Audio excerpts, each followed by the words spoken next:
It's not even December yet, and we've already had snow blizzards outside. What is happening? Making a full song from a loop or even from scratch can be quite challenging, but it doesn't have to be, so I'm going to do that today and take you along with me. This will be from scratch, but I'm starting with a loop, but we're going to flesh it out and hopefully turn it into something amazing. Right as I was filming this video, Storm Arwen hit. We were without power for about 3, maybe 4 days, and we just had to sit by the fire using candles until the power came back on. It's funny the things you take for granted, isn't it?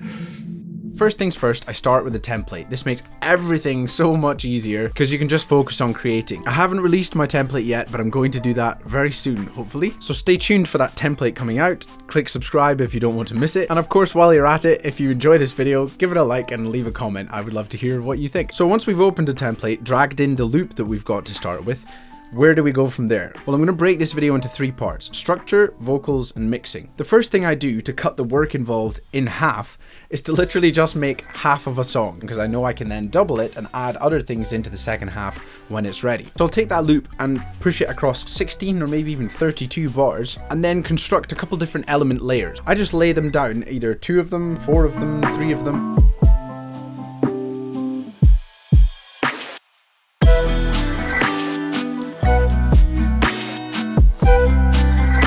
Just to create some contrast between the different sections, so that when I'm then going to listen to it to record vocals, that can inspire different vocal melodies, expression of ideas, rather than just literally listening to the same loop over and over again. Another way to do this is to have 2 or 3 different drum sections.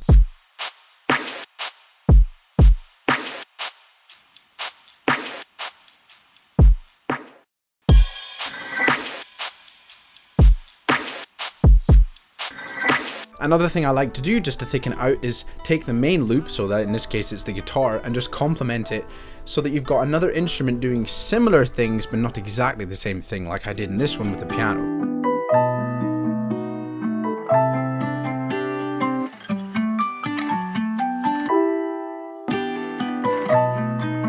The next step is to start adding in some automation. I'm going to talk about automation quite a bit in this video, but to begin with, you just want to throw down some basic automation, some EQ sweeps pulling down the high end, or even just some volume automation. That's going to give it some direction. And another thing I've learned from analyzing the stems of some really popular songs, usually in pop they have risers and fallers everywhere, but they're very subtle. They're not aggressive, they're not like EDM risers and fallers, although you could if you want to. It's more just like really subtle little either reverse piano or synth or just a quiet sound effect. But it's just constantly ebbing and flowing, giving it this feeling of direction. Now you've got a rough structure down, you've made life much easier for yourself to put down some vocal idea. The first thing that I start with, and this always is the strangest part, and you probably don't want to show this bit to anybody whilst you're just coming up with the idea, because they'll be like, what on earth are you doing? Is to just record blabber, and just whatever you come up with, just listen along, get into the way that it makes you feel, and just go la la la la, or well, obviously try to make it sound somewhat good. Obviously you can skip this step if a melody and lyrics come to you straight away, but sometimes that doesn't happen. I actually record this blabber and drop it into my vocal chain,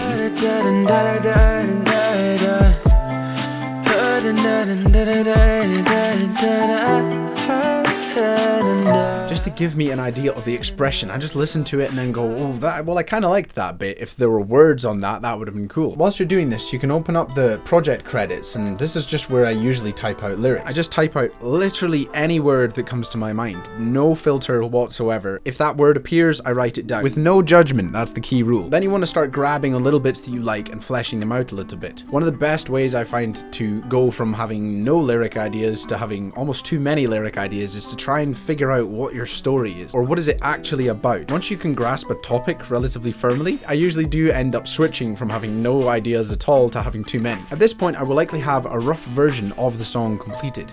but it is rough.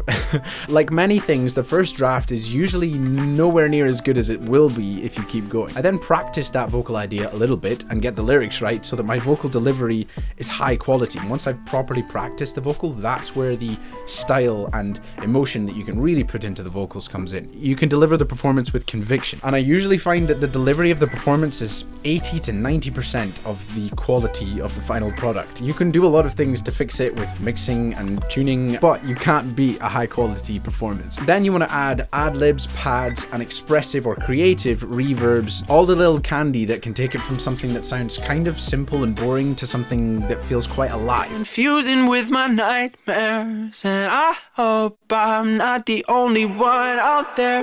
This dream goes on and on through anywhere. Split seams overflowing every moment that I dare. Oh.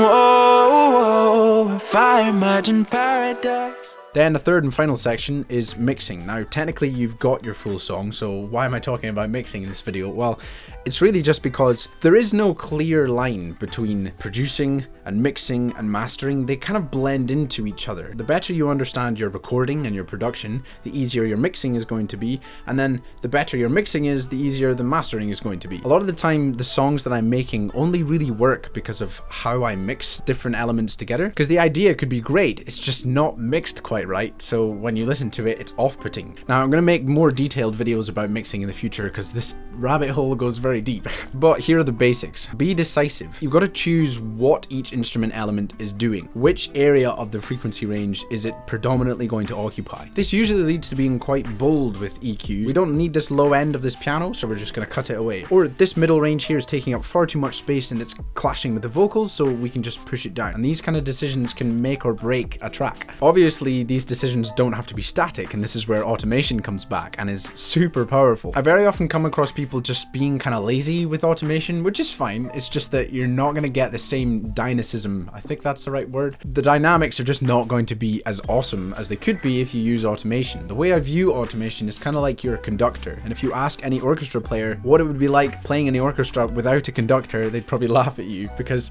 it's so essential. You'd think it's just a guy waving his hands around, but actually it pulls the entire orchestra together so that it all moves in unison. Here's an example. Leading up to the chorus, I want everything to feel more minimal and reduced so that when the chorus comes in, it feels bigger, but I also want to create intimacy for the vocal. If I filter down the high end of the instruments, so the drums and the guitar, but leave the vocal doing its own thing, you suddenly have this presence in the vocal that just couldn't have been there before. Slowly losing my head, don't know what's up from down. I'm slowly losing my head, and I might drown.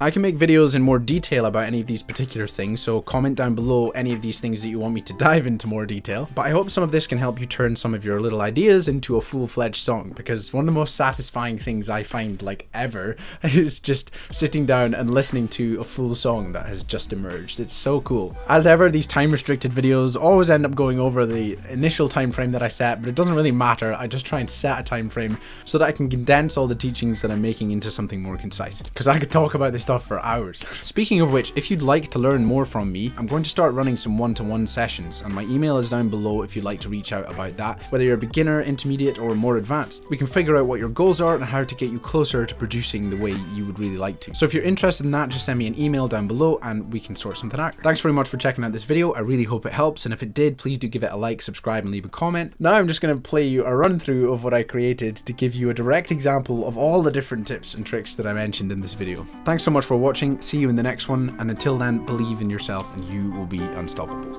Bye. Feel swept out to sea, too close to defeat. I'm steady going nowhere. Control, I'll delete. I'm stuck in this dream. Is anybody out there? I'm slowly losing my head. Don't know what's up from down. I'm slowly losing my head, and I might drown. Sweet dreams been fusing with my nightmares, and I hope I'm not the only one out there. This dream goes on and on through anywhere. Split seams overflowing every moment that I dare. Oh.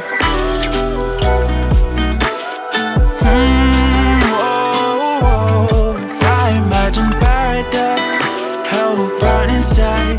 Got me terrified.